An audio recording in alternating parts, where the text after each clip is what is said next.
সূরা হাশরের শেষ 3 আয়াত শুনুন। বিসমিল্লাহির রহমানির রহিম।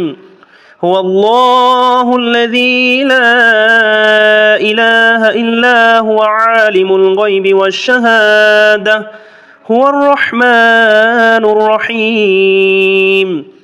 হুয়াল্লাহুল্লাযী লা ইলাহা ইল্লা হু الملك القدوس السلام المؤمن المهيمن العزيز الجبار المتكبر سبحان الله عما يشركون.